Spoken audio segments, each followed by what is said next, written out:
नमस्कार साथियों, मैं फरमान खान टाइपिंग मास्टर में आप सभी का फिर से स्वागत करता हूं।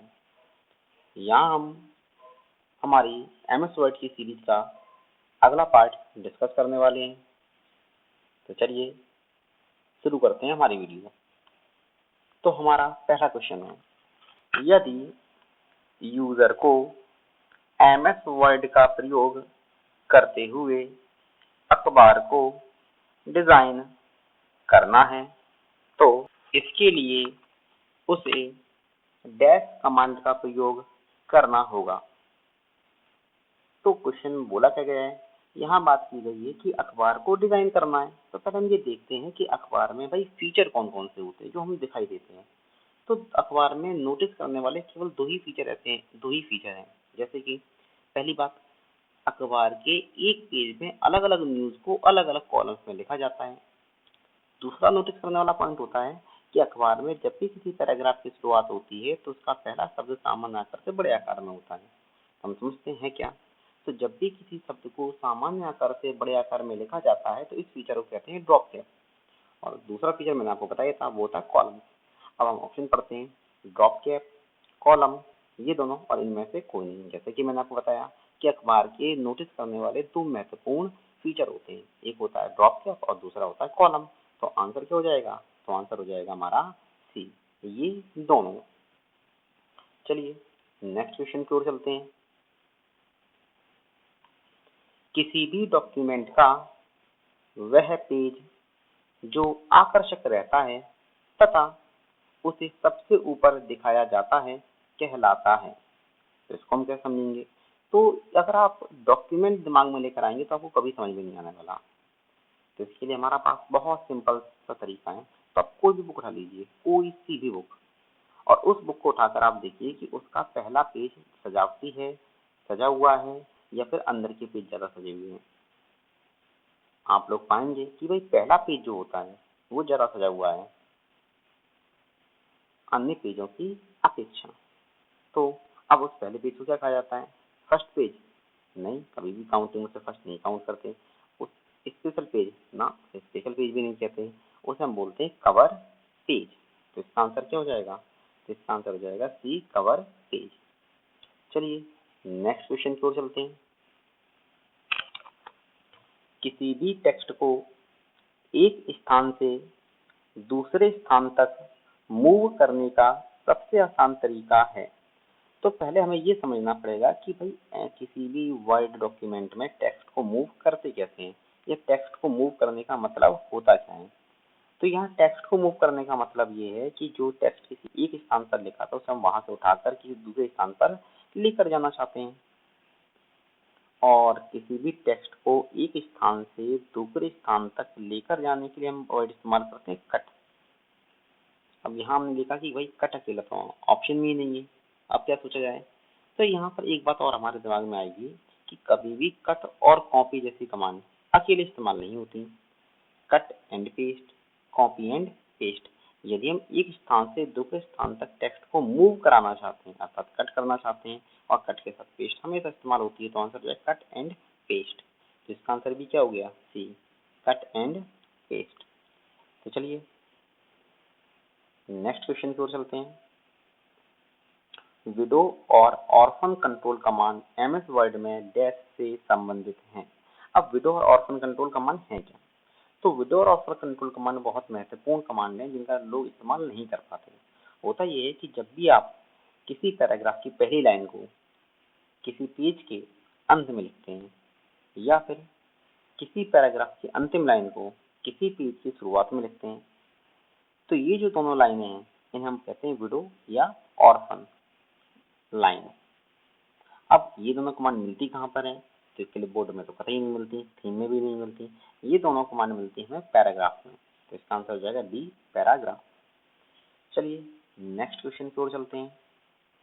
सिलेक्ट किए गए पैराग्राफ को मार्जिन के मध्य संरेखित करने के लिए डैश का यूज किया जाता है। तो इस क्वेश्चन को सॉल्व करने के लिए जरूरी क्या है कि हमें ये समझ में आए। और यहाँ समझ में क्यों नहीं आ रहा? क्योंकि यहाँ एक वर्ड है संरेखित करना। संरेखित करने को अंग्रेजी में बोलते हैं अलाइन करना, अर्थात अलाइनमेंट। अब जैसे ही अलाइनमेंट वर्ड हम इस्तेमाल करेंगे हमें एक चीज समझ में आएगी कि भाई अलाइनमेंट तो 4 होते हैं, लेफ्ट, राइट, सेंटर और जस्टिफाइड, जो कि हमें ऑप्शन में दिखाई भी दे रहे हैं। अब यहाँ वर्ड इस्तेमाल करा मध्य में, तो जैसे ही ज्यादातर लोग मध्य वर्ड देखते हैं तो उन्हें लगता है बीच में और वो लगा देते हैं Ctrl+E, जबकि यहाँ पर लिखा हुआ मार्जिन के मध्य में। तो मार्जिन के मध्य का मतलब क्या होता है कि लेफ्ट की ओर से भी अलाइन हो और राइट की ओर से भी अलाइन हो, अर्थात दोनों ओर से अलाइन हो, और दोनों ओर से अलाइन होता है जस्टिफाइड में। तो इसका आंसर क्या हो गया? तो इसका आंसर हो गया डी, Ctrl+J। अगला क्वेश्चन देखते हैं। MS वर्ड डॉक्यूमेंट में पैराग्राफ को इंसर्ट कराने का सबसे आसान तरीका है। अब यह बहुत ही आसान क्वेश्चन है, लेकिन वही बात आ जाती है कि लोग रटते हैं, सॉल्व नहीं करते, या फिर जानते हैं तो उन्हें टेक्निकल टर्म इस्तेमाल नहीं कर पाते, टेक्निकल टर्म पता ही नहीं होते, 10 बार टाइप करते हैं, डेली टाइप करते हैं और फिर भी पता नहीं होता। जैसे यदि मैं आपसे पूछूं कि जब भी आप इंटर दबाते हैं तो इंटर दबाने पर क्या होता है? आप एक लाइन से दूसरी लाइन पर जाते हैं या फिर एक पैराग्राफ से दूसरे पैराग्राफ पर। तो बहुत सारे लोगों को का आंसर ये होगा कि एक लाइन से दूसरी लाइन पर जाने के लिए हम इंटर का इस्तेमाल करते हैं, जो कि कंसेप्चुअली गलत है। एक्चुअली जब भी हम इंटर का इस्तेमाल करते हैं तो इंटर का इस्तेमाल करने पर हम एक पैराग्राफ से दूसरे पैराग्राफ पर पहुंच जाते हैं। या फिर हम ऐसा भी कह सकते हैं कि जब भी आप इंटर मारते हैं तो हम एक नया पैराग्राफ इंसर्ट कराते हैं, और यही हमसे पूछा गया है पैराग्राफ को इंसर्ट कराने का सबसे आसान तरीका, तो वो सिंपल सा है, इंटर। तो चलिए दोस्तों अगले क्वेश्चन की ओर चलते हैं। काफी आसान क्वेश्चन है और ऐसे क्वेश्चन जो प्रैक्टिकल आधारित हैं, तो आप ध्यान से देखिए।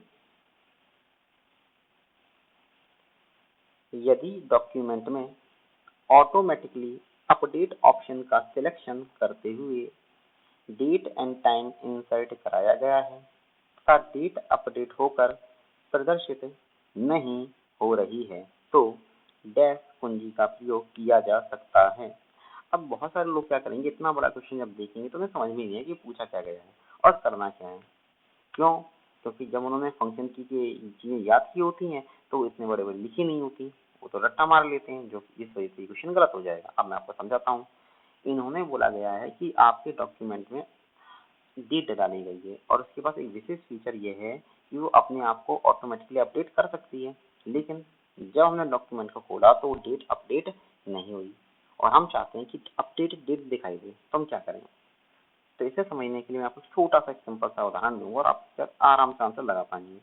जैसे कि आपको अपना एक बहुत पुराना मित्र मिला ए, तो आपने उसका नंबर ले लिया, अपने मोबाइल में सेव कर लिया और घर जाके आपने सोचा कि यार उस मित्र को मैसेज करते हैं, व्हाट्सएप करते हैं। आपने व्हाट्सएप खोली, कॉन्टेक्ट में देखा और आपको उस व्यक्ति का नाम नहीं मिला। तो हम क्या करते हैं कि बिल्ड बटन पर जाते हैं और वहां से कॉन्टेक्ट को रिफ्रेश कर लेते हैं, जिससे क्या हो कि हमने हाल ही में जो बदलाव किया था उस बदलाव का इम्पैक्ट हमारे व्हाट्सएप में भी दिखाई दे। तो उसी प्रकार यहाँ पर भी क्या बोला गया है, हमें रिफ्रेश करना है और रिफ्रेश करने की शॉर्टकट की सबको पता रहती है और इसका आंसर है बी, F5।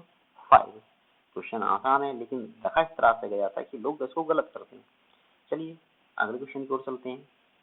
किसी भी डॉक्यूमेंट को विश्वसनीय बनाने के लिए डैश का यूज किया जाता है। अब यह जो आप क्वेश्चन देख रहे हैं ये काफी ज्यादा एग्जाम में पूछा जाता है, रूप बदल जाता है लेकिन क्वेश्चन बार बार लगातार पूछा ही जाता है। अब डॉक्यूमेंट को विश्वसनीय बनाने का मतलब क्या है? तो यहाँ विश्वसनीय का मतलब होता है कि जिसे कोई और व्यक्ति एक्सेस ना कर पाए। तो यूजर नेम एंड पासवर्ड विश्वसनीय बनाने के लिए यूजर नेम एंड पासवर्ड लगाया जा सकता है, लेकिन वो तरीका नहीं है। तो यहाँ एक टर्म इस्तेमाल होता है डिजिटल सिग्नेचर।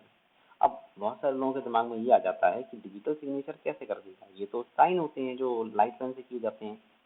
तो लोगों के दिमाग में जो सबसे बड़ा मिसकंसेप्शन है वो ये है कि डिजिटल सिग्नेचर का मतलब सिग्नेचर करना होते हैं जो लाइट पेन की सहायता से किए जाते हैं। ऐसा नहीं है। डिजिटल सिग्नेचर एक क्रिप्टोग्राफिक एल्गोरिथम होती है जिससे कि डॉक्यूमेंट सुरक्षित हो जाता है और कोई दूसरा व्यक्ति इसका इस्तेमाल नहीं कर पाता। आजकल जो आप MP ऑनलाइन से जो ऑनलाइन मूल निवासी बनवाते हैं, जाति प्रमाण पत्र बनवाते हैं, वहाँ पर डिजिटल सिग्नेचर का इस्तेमाल होता है। चलिए तो इस क्वेश्चन का आंसर क्या हो जाएगा? इस क्वेश्चन का आंसर हो जाएगा डिजिटल सिग्नेचर। चलिए नेक्स्ट क्वेश्चन की ओर चलते हैं। कैरेक्टर सेट के डिजाइन को कहा जाता है। अब जब भी लोगों के दिमाग में कैरेक्टर वर्ड आता है तो उनके जो पहला आंसर होता है वो होता है फॉन्ट। तो फॉन्ट काफी हद तक ये सही हो सकता है, लेकिन ये एक ही कंडीशन में सही होगा जब हमारे पास ऑप्शन में कैलीग्राफी नहीं दिया हो, सॉरी टाइपफेस नहीं दिया गया हो। तो एक्चुअली टाइपफेस की डेफिनेशन ही होती है कैरेक्टर सेट के डिजाइन को टाइपफेस कहा जाता है। मतलब आप जो टाइपिंग करने वाले हैं तो टाइपिंग के दौरान आप जो कैरेक्टर यूज करेंगे उनका डिजाइन किस तरह रहेगा, ये चीज टाइपफेस कहलाती है।